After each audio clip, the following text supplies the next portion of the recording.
It's Shawna K, Challenge Workout Shawna, and a lot of people have been asking me about booze and fat loss, and so I made a promise a while ago that I was going to talk about booze and fat loss. It's summertime here in Calgary. This is where I'm at. Welcome to all the people that are joining. I'm glad to see you. And I'm just outside my backyard. It is like 30 degrees here in Calgary. It's a beautiful day. And I know that a lot of people just want to reach for a cold one. And so I thought that people might want to know about booze and fat loss. And so I've got a couple people on here. And Jeff just joined, so welcome to you. And LD and King M joined, so welcome to you too. So hey, good to see you, and yeah, good to see all the people that are coming on, and thank you for the hearts. Oh, somebody got the brown hearts. I always hate it when I get the poop colored hearts, but I'm happy to get the hearts anyway, and so thank you, and welcome to Nathan who just joined, and a couple other people. Like I said, it's a beautiful day here in Calgary, and very hot, and I know that that's the time when people really want to have a cold one. So I want to give you some information about drinking and fat loss, and can you have both? And welcome to all the people that are coming, and want to give you some tips because you can have a cold one and still not sabotage all your fat loss. So please say you can have both. Yes, you can have both, but you have to be smart about it. Okay, so if your fat loss, if you've got very solid fat loss goals, I'm not going to say that you can booze it up all the time, but you can enjoy a drink, but you have to remember that booze has calories. The biggest thing is that alcohol is metabolized differently than other things. Like alcohol has 7 calories per gram, and carbohydrates has 4, protein has 4, fat has 9 calories per gram. But it's not the calories always, but it's the way that it's metabolized, because alcohol is given preferential treatment, and like once you drink it, it is hello AP Sanderson 22. It gets metabolized right away, and so that's why when you drink and you have an empty stomach that you feel the effects right away. If you have food on your stomach, it's slowed down a little bit. But what happens is when you drink, all fat loss is going to kind of come to a grinding halt, because the alcohol is going to be processed. And then if you take in carbohydrates or fats, or lots of times when you're drinking, you're having nachos and salsa, or you might not be having broccoli and chicken, or like diet food, so to speak. So sometimes your inhibitions are lowered, and so that you tend to eat a little bit more, and so that food is more easily shuttled into, thank you for the heart, is more easily shuttled into fat storage. So it is difficult to maintain your fat loss goals when you are drinking lots. Okay, so here are and I'm going to keep this short because it's a beautiful night and I want to go out and enjoy the night. And I know that hello Jason, that you might want to enjoy the night too, or morning, or wherever you're at. Thank you for the hearts. But here are my top tips for drinking, okay? Because, obviously, I don't want to be the killjoy that says you cannot have alcohol at all. But you have to remember that your alcohol is going to be calories. And so just as oh, there's my phone. I'm just going to turn that off. Good. Yeah, my phone rang. Just as a point of reference, Like 5 ounces of wine is about 100 calories, and champagne is 130. Light beer is about 105 calories.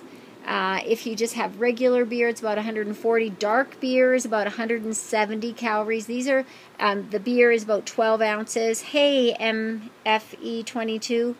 But mixed drinks, like say a Long Island iced tea, you're going to, some of those mixed drinks are going to be like 300-400 calories.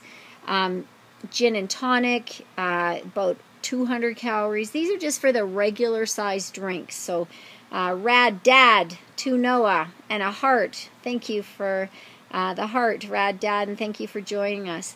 What I'm saying is that alcohol does have calories. Hi, Bunny Mom.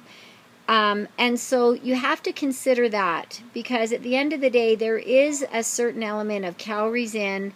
If they're not being burned up, they're going to be put into storage. So you have to be cognizant of that. And so I would probably limit my alcohol to probably 1 day a week if you can, and that might be your treat meal. I'm a big advocate of, trying to eat clean most of the time and then having a treat or a cheat meal, and then you could have alcohol at that. The rules for alcohol for me are no calories in the mix. So that might be kind of like a no fun drink, but because what happens is when you have alcohol, the way the alcohol is metabolized, the sugar is going to go directly into fat storage. So I do not want to have juice or soda pop with my drink, because it just doesn't sit well with me to think that if I have that orange juice, that even if there's vitamin C in it, I'm not going to benefit from that when I think that hey Laren one, when I think that is going to just get shuttled into fat storage. So no calories in the drink. A big tip that I learned is that tonic water and club soda or seltzer are pretty much the same, but tonic water is about 100 calories for a serving, and seltzer or club soda is none. So I would just go with like a club soda, maybe a splash of cranberry with a vodka or a gin. I'd have I prefer light-colored hard liquor. It's metabolized fairly easily compared to, it's well, for my makeup anyway. I don't feel the effects of it the next day. But the other thing is that every drink that you have, hydrate. Hey, DS Mackenzie. So because alcohol is dehydrating, so the more you drink, the more dehydrated you're going to get. So, and when you're dehydrated, your metabolism tends to slow down. So stay hydrated. All right, what about weed? Well, I'm not really an authority on weed. I guess it depends on what you're doing with weed. If you're eating it, then I don't think there's the calories in the weed, but if you're putting it in a cookie or a brownie, then there's the calories in that. So honestly, I can't really speak to weed that much because I don't really know that much about it. I do know that you'll get the munchies after the weed, and that's going to be a lot of calories. And so, but anyway, all right. Thanks for the green hearts. I don't know who that is. But anyway, with alcohol, 1 alcoholic drink, 2 glasses of water, no calories in the mix, and if you're going to, if you don't want to feel the effects of alcohol, and we all know this, that more food in your stomach helps. Also, thank you for the brown hearts.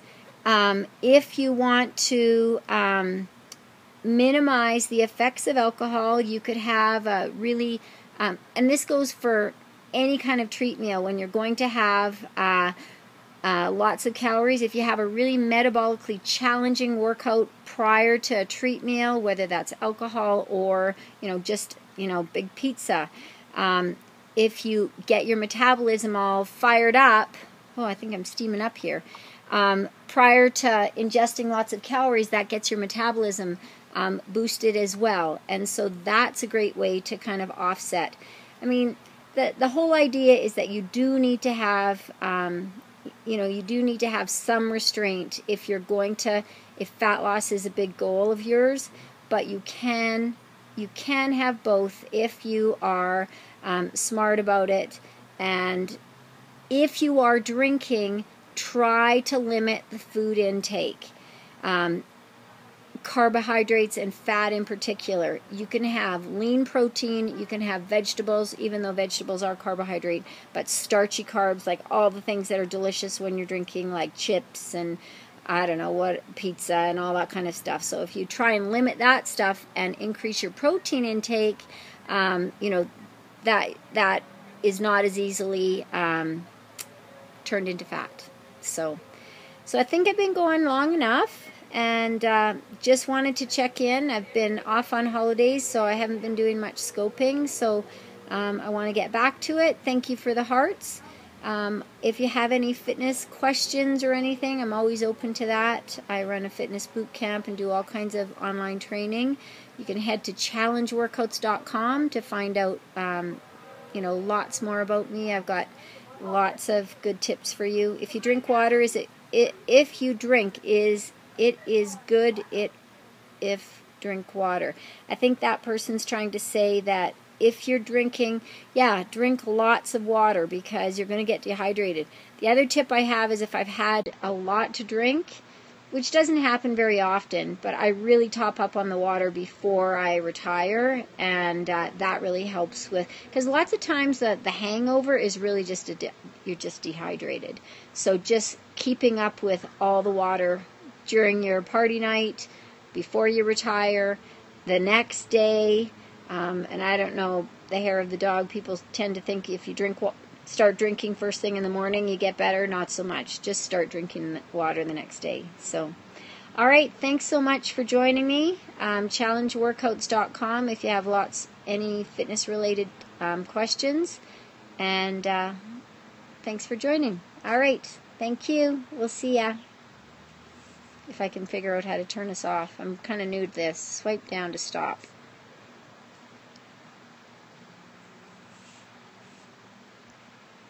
Still here. Sorry.